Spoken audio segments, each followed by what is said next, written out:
Antarctica सबसे remote continent है। Antarctica एक डेजर्ट है क्योंकि यहाँ पे ना के बराबर बारिश और स्नोफॉल होती है। आज एंटार्क्टिका की पहचान उस पर पाए जाने वाली स्नो और आइस से होती है। एंटार्क्टिका की स्नो और आइस धरती पर पाई जाने वाली टोटल आइस का 90% ऑफ द वॉल्यूम तक फॉर्म करती है और इन आइस और स्नो में धरती का 70% of the fresh water reserve stored है। लेकिन एंटार्क्टिका हमेशा से एक बर्फ से ढका हुआ डेजर्ट नहीं था। धरती की हिस्ट्री में एंटार्क्टिका कई सारे कॉन्टिनेंट से जुड़ा हुआ था।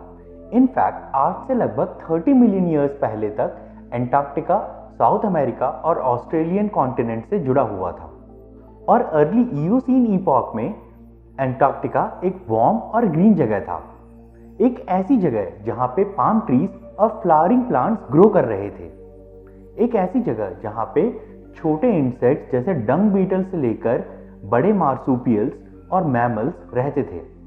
और क्योंकि एंटार्क्टिका साउथ अमेरिका और ऑस्ट्रेलिया के बीच में एक लैंड ब्रिज जैसा काम करता था, इसीलिए एनिमल्स साउथ अमेरिका से ऑस्ट्रेलिया तक एंटार्क्टिका के थ्रू माइग्रेट कर सकते थे। लेकिन जैसे जैसे एंटार्क्टिका बाकी कॉन्टिनेंट से अलग होता गया, वैसे वैसे इयोसीन के ये लश ग्रीन फॉरेस्ट स्नो और आइस के डेजर्ट में कन्वर्ट हो गए। आज एंटार्क्टिका एक आइसोलेटेड आइलैंड है, लेकिन वह बहुत सारे एनिमल्स जिन्हें आज हम ऑस्ट्रेलिया की शान मानते हैं, उनकी एंसेस्ट्री हम उस टाइम तक ट्रेस कर सकते हैं जब एंटार्क्टिका ग्रीन था।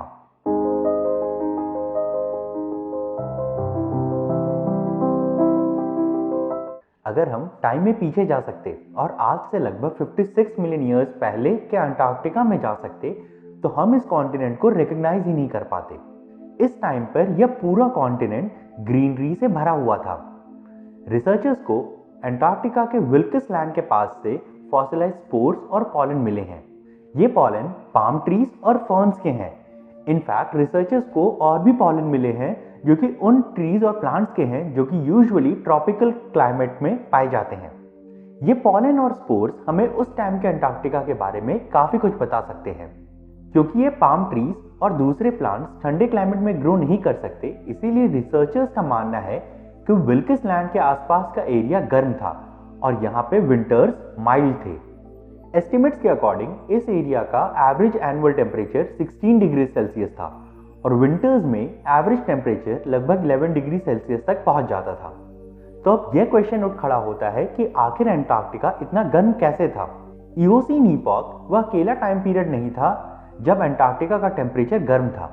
इनफैक्ट साइंटिस्ट और रिसर्चर्स को एंटार्क्टिका की बर्फ में से आज से लगभग 350 मिलियन ईयर्स पहले के प्लांट्स के फॉसिल्स मिले हैं।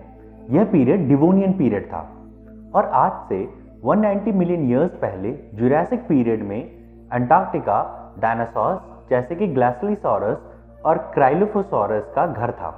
यह वह टाइम था जब एंटार्क्टिका सुपर कॉन्टिनेंट गोंडवाना से अलग होकर साउथ की तरफ ड्रिफ्ट कर रहा था। लेकिन अभी भी एंटार्क्टिका साउथ अमेरिकन और ऑस्ट्रेलियन टेक्टोनिक प्लेट से जुड़ा हुआ था। अर्ली इयोसीन तक एंटार्क्टिका वेस्ट में साउथ अमेरिकन प्लेट से अलग हो चुका था, लेकिन ईस्ट में अभी भी वह ऑस्ट्रेलियन प्लेट से जुड़ा हुआ था। और यही वो पीरियड था जब धरती के टेम्परेचर में एक बहुत बड़ा स्पाइक आया था। इसे आज हम पेलियोसीन इयोसीन थर्मल मैक्सिमम के नाम से जानते हैं। इस इवेंट में सिर्फ 200,000 ईयर्स में ही धरती का एवरेज टेम्परेचर ग्लोबली 5 से 8 डिग्री सेल्सियस तक बढ़ गया था। ग्लोबल टेम्परेचर्स में इस चेंज ने धरती पर फ्लोरा और फौना के डेवलपमेंट और डिस्ट्रीब्यूशन को चेंज कर दिया। पाम ट्रीज और दूसरे फर्न्स जो कि ट्रॉपिकल क्लाइमेट्स में इजीली पाए जाते हैं, वह हर कॉन्टिनेंट पर फैल गए। एंटार्क्टिका अपने साइज की वजह से अलग अलग टाइप के इकोसिस्टम्स को सपोर्ट करता था। जैसे कॉन्टिनेंट के अंदर जहाँ पे एलिवेशन ज़्यादा था, वहाँ टेम्परेट क्लाइमेट था और इस लोकेशन पर रिसर्चर्स को सदर्न बीच ट्री जैसे प्लांट्स के फॉसिल्स मिले हैं। साइंटिस्ट को एंटार्क्टिका के वेस्टर्न एज पे प्रेजेंट सेमोर आइलैंड से डंग बीटल्स के ब्रूड बॉल्स भी मिले हैं और डंग बीटल्स का किसी भी एरिया में प्रेजेंट होना इस बात को दर्शाता है कि उस एरिया में बाकी बड़े एनिमल्स भी होंगे।